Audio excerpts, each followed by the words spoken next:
Hi, I'm Jennifer Runyon at Intersolar North America here in San Francisco, California, and we're right at the very end of the show. My guest with me now is Daniela Schreiber with UPD Research. Welcome.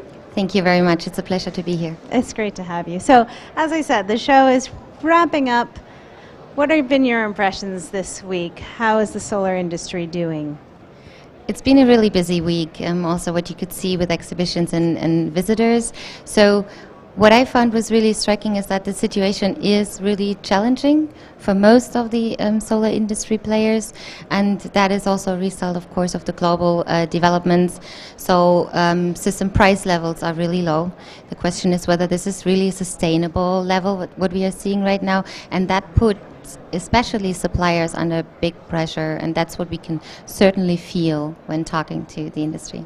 Yeah. So how are the manufacturers going to survive? I mean, what are some strategies that they may use right now? So one of the key success factors, what we believe, is of course if you detect the new trends being discover the new segments that have a future. So what we see in Europe right now, and I may take that as an example because it's kind of forerunner countries, is that two big trends. So we see large-scale installations taking place, but not so much under feed-in tariff scheme, more like selling the electricity. So really energy generation sold to the open market. That's one big trend.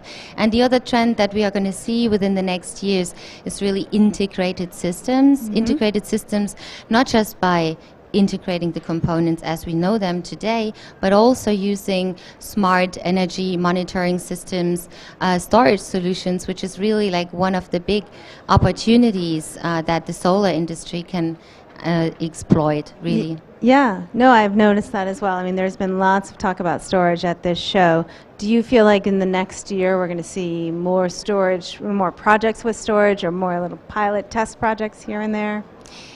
We do see there is currently a lot going on in the storage field. Lots of traditional, say, battery players are trying to exploit opportunities in the solar industry, but also solar players that are coming up with solutions.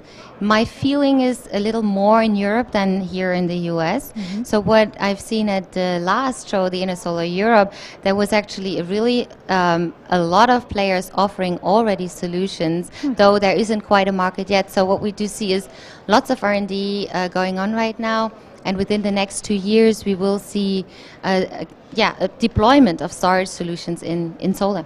Great. And that'll really help the industry continue to grow. Absolutely. That's one of the new drivers. And it really makes sense, right? If you think of systems, and I'm talking about an average number now, if you think of PV systems and energy production, the end customer might be able to use up to 25% of the electricity use just because of that particular production profile of solar. Right. But with storage, you might be able to push it up to 56%, so that the consumer can actually use electricity on site where it's produced, and that is a no-brainer, and that's one of the new triggers that will provide very promising opportunities for the solar industry.